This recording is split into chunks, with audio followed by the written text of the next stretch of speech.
Hello everyone, this is Ritu and welcome to study more knowledge. तो reasoning previous year question series में आप सभी का बहुत बहुत स्वागत है। और इसमें हम कर रहे हैं वेरियस टीचिंग एग्जाम्स की प्रिपरेशन प्रीवियस ईयर क्वेश्चंस के थ्रू। इसमें हम कंसेप्ट को भी समझते चल रहे हैं साथ साथ, और मेथड देख रहे हैं उनका किस तरह से सॉल्व किए जाएं क्वेश्चंस।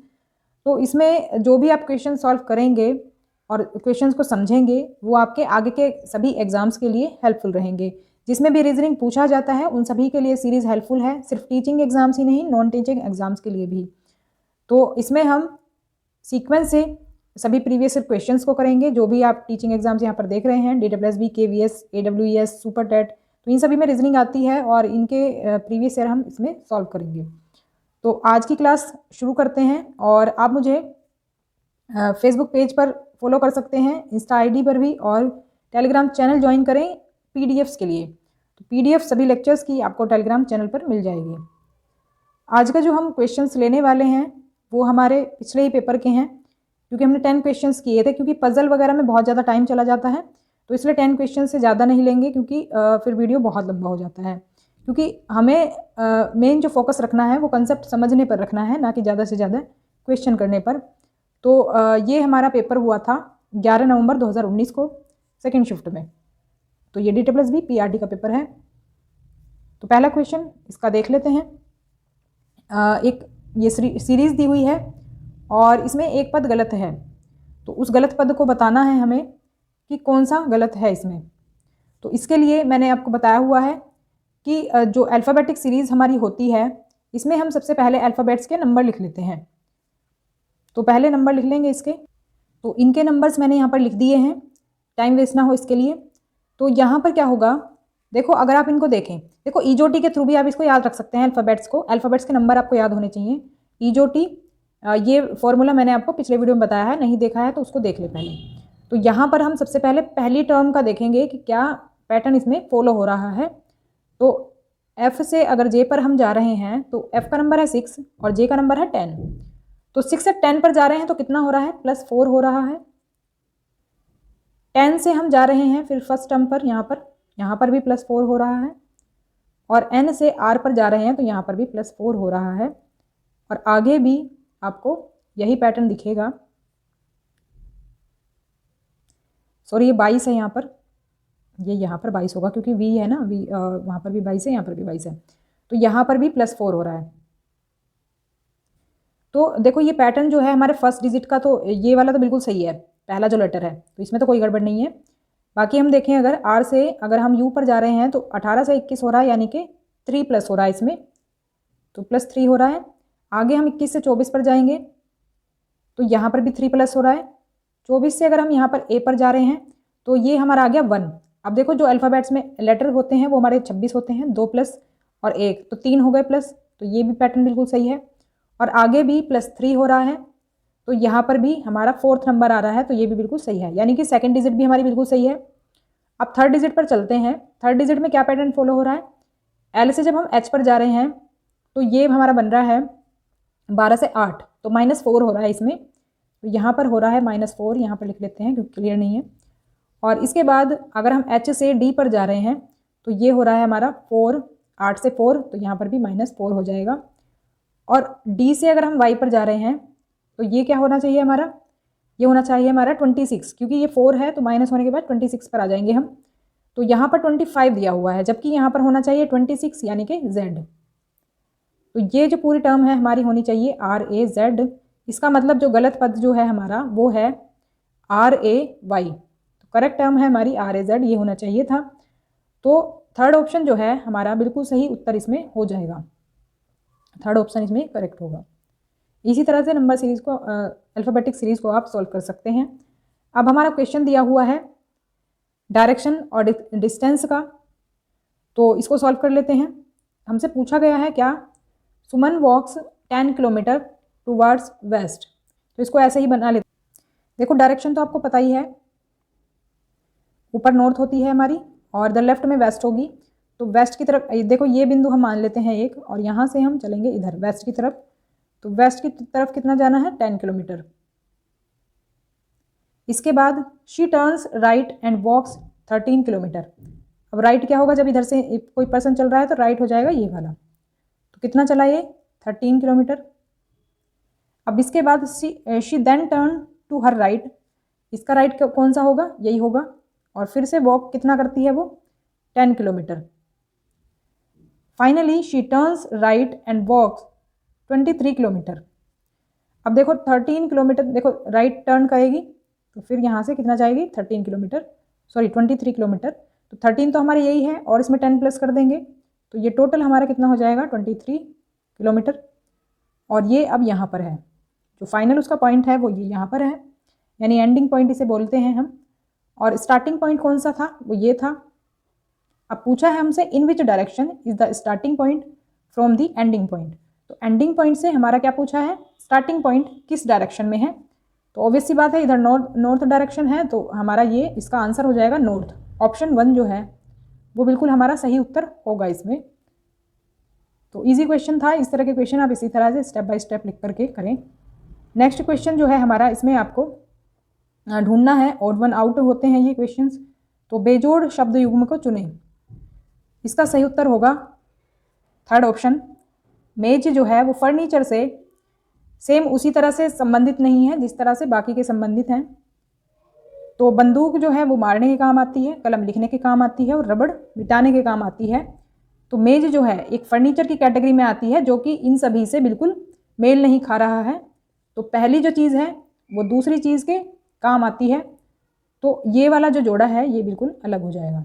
तो पहला 3rd ऑप्शन हमारा इसमें सही होगा। नेक्स्ट क्वेश्चन देख लेते हैं। विशिष्ट कोड भाषा में गैम्बलियर को कुछ इस तरह से लिखा जाता है, कोड दिया हुआ है, और इस कोड भाषा में टोम्पाल का क्या कोड होगा, मतलब ये अक्षर ही दिए हुए हैं। तो जब इसका हमें कोड दिया हुआ है ये वाला, तो हमें इसका बताना है कि इसका कोड क्या होगा। यानी कि जो हमारा पहला वाला जो वर्ड है उसका रिलेशन हमें दूसरे से देखना होगा कि क्या रिलेशन है, वैसे ही फिर हम इसमें बनाएंगे।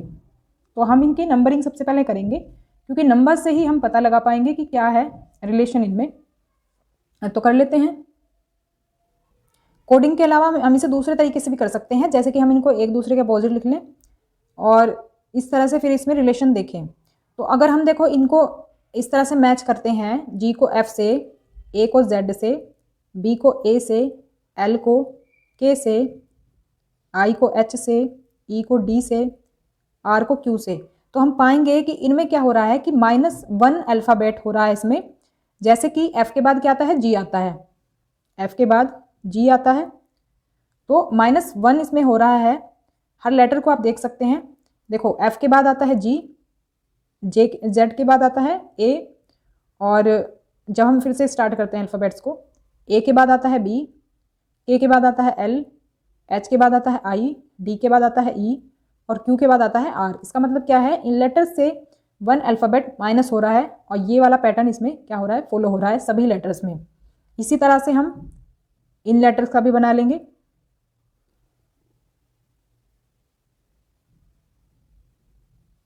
इनका अगर हम 1 माइनस करके देखें लेटर्स को, तो कौन सा होगा, देखो, और इस तरह से ही लिखेंगे जिस तरह से अपोजिट डायरेक्शन में ये लिखे गए हैं।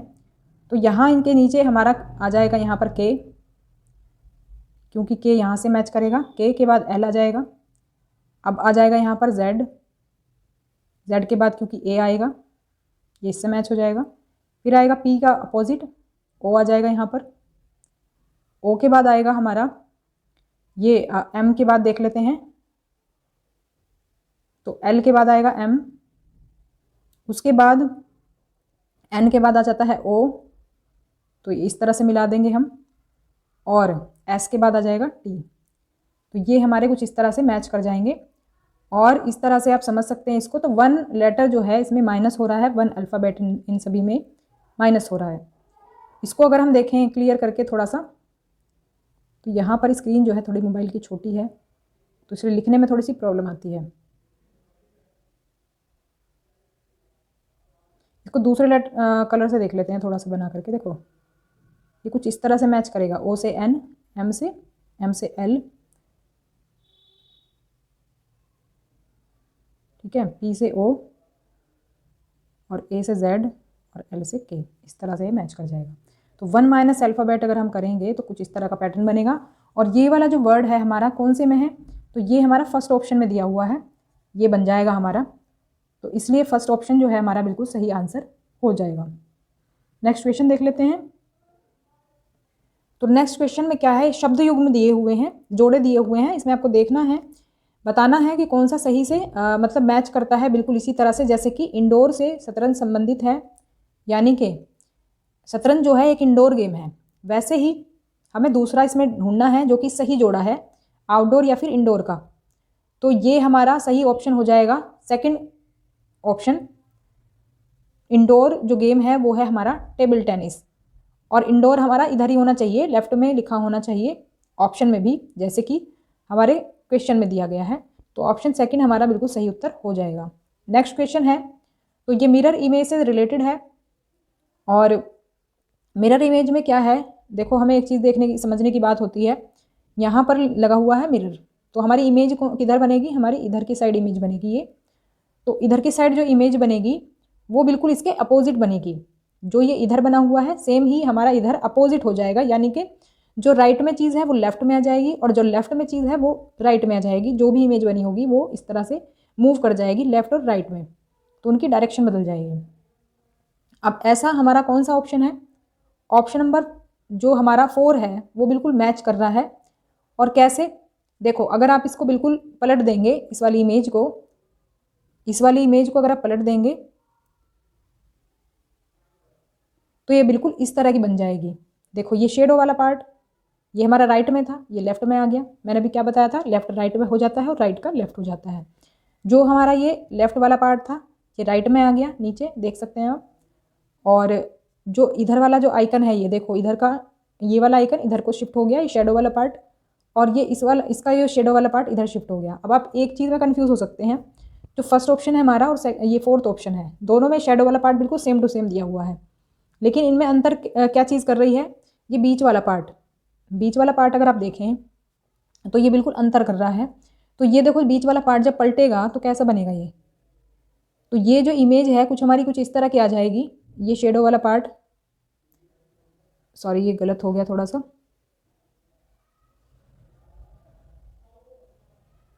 देखो ये कुछ डमरू की तरह बना हुआ है ना, कुछ इस तरह से, तो ये इस तरह से बना हुआ है, तो ये शेडो वाला पार्ट कुछ इस तरह से शिफ्ट हो जाएगा। तो यहाँ पे सही से बन नहीं पाता है, पेन चल नहीं पाता है इस पर सही से, तो कुछ इस तरह से देखो आ रहा है ना आंसर में, कुछ इस तरह से ही आ रहा है, क्योंकि ये देखो इधर की साइड था हमारा जो राइट वाला पार्ट था वो हमारा लेफ्ट की तरफ मूव कर गया, और जो लेफ्ट वाला पार्ट था ये राइट की तरफ मूव कर गया। लेफ्ट राइट से आप पहचान सकते हैं मिरर इमेज में। वाटर इमेज का कंसेप्ट थोड़ा सा इससे डिफरेंट रहता है, हल्का सा डिफरेंट रहता है। तो वाटर इमेज में क्या होता है, जहाँ जो इमेज यहाँ पर दी होती है वो नीचे आ जाती है, वो यहाँ पर बनती है इमेज, और बिल्कुल अपोजिट बनती है उसके। इसमें क्या होता है वाटर इमेज में, जो ऊपर वाला पार्ट होता है वो नीचे आ जाता है, जो नीचे वाला पार्ट होता है वो ऊपर आ जाता है। तो इसमें मिरर इमेज में लेफ्ट राइट का कंसेप्ट होता है, और वाटर इमेज में अप और डाउन का रहता है। नेक्स्ट क्वेश्चन देख लेते हैं। दी गई श्रृंखला में से गलत आकृति को चुनिए। तो इसमें देखो अगर हम देखें, अगर हम सबसे पहले इस बीच वाले एरो की बात करें, इसमें कुछ भी नहीं बदल रहा है, ये जो बीच वाला एरो है बिल्कुल ऐसा ही है, स्टार्टिंग वाली इमेज में भी और लास्ट वाली में भी। तो चेंज क्या हो रहा है इसमें, ये जो लाइनें दी हुई हैं हमारी, इसमें चेंज हो रहा है क्या, कि एक तो लाइन हमारी हट जाती है, सेकंड मतलब बाद की जो इमेजेस हैं एक एक लाइन हमारी हट जाती है, और जो इसके साथ जो छोटा सा सर्कल दिया हुआ है वो हट जाता है जो लाइन के साथ में है। तो यहाँ पर देखो 4 लाइन्स ये रह गई हैं, यहाँ पर 3 लाइन्स ये रह गई हैं, यहाँ पर 2 लाइन्स रह गई हैं, और यहाँ पर 1। देखो इसमें देखने पे तो लग रहा है कि सब कुछ सही है। अब जब लाइन्स में गड़बड़ नहीं है और सर्कल भी इनके साथ पूरे हैं, तो फिर गड़बड़ कहाँ पर है, तो गड़बड़ इसमें है शेडो में। आपको छोटी सी चीज़ दिख रही होगी, इसके बीच में जो शेडो दी हुई है, जो सर्कल है हमारे छोटे से ये, इनके बीच में शेडो दी हुई है, ये देखो, और ये शेडो दी हुई है नीचे वाले पार्ट में। अब नीचे वाले पार्ट में शेडो भी किस में नहीं है, तो ये इस वाले पार्ट में हमारी शेडो नहीं दी हुई है, तो यही वाली हमारी क्या है, गलत आकृति है, क्योंकि इन सबसे मैच नहीं कर रही है। बाकी सब में आप देख पा रहे होंगे, यहाँ पर भी शेडो वाली लाइन है, शेडो वाला सर्कल है, और यहाँ पर भी और यहाँ पर भी। तो इसलिए हमारा ऑप्शन नंबर सेकंड जो है वो बिल्कुल सही उत्तर हो जाएगा इसमें। तो आगे बढ़ते हैं। नेक्स्ट क्वेश्चन है हमारा फिर से थोड़ा सा डायरेक्शन डिस्टेंस का, ये कुछ डिफरेंट टाइप का क्वेश्चन है, इसको देख लेते हैं किस तरह से सॉल्व होगा ये। तो इसको स्टेप बाय स्टेप हम ऐसे ही लिख लेते हैं जैसा दिया हुआ। तो इसमें सबसे पहले क्या है, तो a bus travels 100 metre towards the south. तो हम देखो कोई भी बिंदु मान लेंगे, हमने जहाँ से चलना स्टार्ट किया यहाँ से मान लेते हैं। तो यहाँ से हम चले तो साउथ की तरफ चले 100 मीटर, साउथ की तरफ चल दिए 100 मीटर, छोटा ही रखेंगे और रेशो का ध्यान रखते हैं इसमें जब हम संख्या को लिखते हैं। तो 100 मीटर ये हो गया हमारा। अब it takes a right turn and travels 300 metre. देखो इसका राइट का क्या होगा, फिर इसका राइट हो जाएगा ये वाला। तो 300 इससे ज़्यादा बनाएंगे, ज़्यादा दूरी का बनाएंगे थोड़ा सा, जिससे कि रेशो सही बना रहे हमारा। तो ये हो गया हमारा कितना, 300 metre. It again takes a right turn and travel 100 metre to reach shop G. तो शॉप जी तक पहुंचने के लिए ये 100 मीटर फिर से चलते हैं। तो यहाँ पर आ गया हमारा जी शॉप। इसके बाद now the bus travel 500 metre in the north direction. अब यहाँ से फिर से ये कितना चलते हैं, 500 चलेंगे यहाँ से। देखो यहाँ पर लिखा नहीं था, यहाँ पर 100 होगा। इसके बाद आता है it finally takes a left turn and travels 1200 metre to reach hospital M. अब देखो इधर से ही जाएंगे 1200, तो एम हॉस्पिटल यहाँ पर आ जाएगा, एम पॉइंट, और कितना है यहाँ पर 1200। अब ज़्यादा लंबा नहीं कर सकते क्योंकि डिस्टेंस यहाँ पर कम है ज़रा स्क्रीन पर। तो यहाँ पर पहुँच गए हम। अब देखो इसमें क्या पूछा है हमसे, तो पूछा है in which direction at what distance is hospital M from shop G. यानी कि शॉप जी जो है, ये वाला पॉइंट जो है, तो ये हॉस्पिटल एम से कितना दूरी पर है और कितने डायरेक्शन में है। तो ये वाला डिस्टेंस हमसे पूछा है। तो इसके लिए हम क्या करते हैं, इसके लिए हम पाइथागोरस में जो फॉर्मूला होता है उसका हम प्रयोग करते हैं। तो फॉर्मूला जो है वो होता है हमारा, देखो ये एम और जी जो पॉइंट है इनको भी हम लिख लेंगे। तो ये फॉर्मूला हमारा बन जाएगा कुछ इस तरह से, M G square is equal to, ये हमारा होगा 1200 का स्क्वायर हो जाएगा, इसको हम कुछ इस तरह से लिखते हैं, और प्लस ये हो जाएगा 500 का स्क्वायर। तो ये कुछ इस तरह का हमारा फॉर्मूला बन जाएगा, क्योंकि यहाँ पर जो डिस्टेंस है हमारा ये 1200 है और इधर ये 500 है। तो इन दोनों ही संख्याओं को हम ले लेंगे और इनका जो है स्क्वायर हम करेंगे। तो देखो इसका सॉल्यूशन मैं बता देती हूँ। इसका जो सॉल्व करके हमारा आ जाएगा आंसर, वो हो जाएगा हमारा ऑप्शन नंबर 4। तो ऑप्शन नंबर 4 वो पहले ही दिख गया है, कोई बात नहीं। तो सॉल्व करके ये हमारा टोटल आ जाएगा कितना, 1300 metre north west. 4th option हमारा इसका बिल्कुल सही उत्तर हो जाएगा। आगे बढ़ते हैं। तो नेक्स्ट क्वेश्चन है, वह आरेख चुनिए जो नीचे दिए गए वर्गों के बीच के संबंध का सही निरूपण करता है। तो ये डायग्राम है और इसमें हमें जो संबंध बताना है वो बताना है, महिला दिया हुआ है, माता, चाचा। इसका सही उत्तर हमारा हो जाएगा ऑप्शन नंबर 2। तो देखो जो हमारी ये महिला है वो एक माता है, महिला जो है एक माता है, ये महिला का हो जाएगा बाहर वाला सर्कल, और अंदर वाला हो जाएगा माता का, क्योंकि माता तो एक महिला ही होती है। और फिर चाचा आ जाएंगे हमारे साइड में, क्योंकि इनका दोनों से कोई संबंध नहीं है, तो इसलिए ये हमारे साइड में आ जाएगा। तो ऑप्शन नंबर 2 जो है हमारा, इसमें हो जाएगा बिल्कुल सही उत्तर। नेक्स्ट क्वेश्चन देख लेते हैं। तो नेक्स्ट है हमारी पज़ल। तो पज़ल आपको बहुत बहुत तरह की मिलेंगी सभी एग्जाम्स में। तो यहाँ पर जो पज़ल है हमारी वो कुछ अलग तरह की है। जैसे कि यहाँ पर लिखा है 6 items GHLMRT are placed one above the other. तो मतलब ये एक दूसरे के ऊपर रखी हैं, कितनी, 6 वस्तुएं। और आप हिंदी में भी देख सकते हैं, यहाँ हिंदी में देख सकते हैं। तो H तथा M के मध्य 3 वस्तुएं हैं। इसको हम स्टेप बाय स्टेप देख लेते हैं किस तरह से सॉल्व करना है। तो 6 हैं, क्योंकि क्रम पता नहीं होता है, हमें खुद ही बनाना होता है। तो हम कैसे करेंगे कि स्टेप बाय स्टेप जिस तरह से दिया हुआ है, जिस तरह से सॉल्यूशन हमें मिलता जाएगा, वैसे वैसे इसको सॉल्व करते जाएंगे। तो H और M के मध्य 3 वस्तुएं हैं, तो बना लेते हैं इनका ग्राफ। यहाँ पर हमारा आ जाएगा H, और H और M के बीच में कितनी वस्तुएं हैं, 3 वस्तुएं हैं, तो इनकी जगह छोड़ देते हैं 1 2 3, और यहाँ पर लिख देते हैं हम M को। अब देखो हमें ये नहीं पता है कि H और M है कहाँ पर, मतलब ऊपर है या नीचे है। तो इसलिए अभी इसका हम दूसरा भी बना लेते हैं। M ऊपर भी हो सकता है और नीचे भी हो सकता है, तो इसीलिए हमने दोनों कंडीशन बना ली। और ऐसे ही आपको पजल सॉल्व करनी है, इससे ईजी रहता है सॉल्व करने में। तो दोनों कंडीशन हमें बना लेनी है। अब इसमें क्या है, L सबसे ऊपर नहीं है, L सबसे ऊपर नहीं है, तो इसको हम चाहें तो हम साइड में लिख लें, L ऊपर तो नहीं है बिल्कुल भी। अब इसके नेक्स्ट पॉइंट पर चलते हैं। H M के नीचे है, H जो है M के नीचे है, तो ये वाली कंडीशन जो है हमारी बिल्कुल फुलफिल हो रही है। तो इसको हम हटा देंगे साइड वाले को जो हमने बनाई थी। ये हमने बनाई थी तो इसको हम हटा देंगे। अब इसके बाद वाले पॉइंट पर चलते हैं। एल जो है टी के ठीक ऊपर है। अब देखो टी की पोजीशन हमें नहीं पता है तो इसको अभी हम छोड़ देंगे, इस लाइन को अभी बाद में सोल्व करेंगे। अब क्या है, आर तथा जी के मध्य 3 वस्तुएं हैं।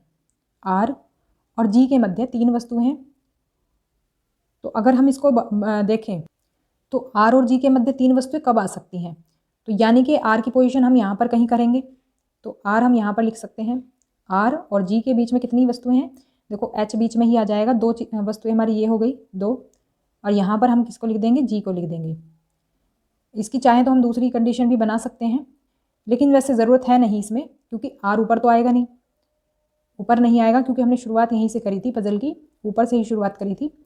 तो इसमें देखो आर और जी के बीच में 3 वस्तुएं हो गई हमारी। इसके बाद नेक्स्ट पॉइंट पर चलते हैं। टी जी के ऊपर है, टी जो है जी के ऊपर है। अब ऊपर कहाँ है ये नहीं बताया गया हमें, ठीक ऊपर नहीं बोला है, ठीक ऊपर होता तो बिल्कुल इसके ऊपर होता। तो इस पॉइंट को भी रुक जाते हैं। तो हमारा पहले का पॉइंट क्या था, एल टी के ठीक ऊपर है, एल टी के ठीक ऊपर है, और टी भी जी के ऊपर है, टी जी के ऊपर है और एल टी के ठीक ऊपर है।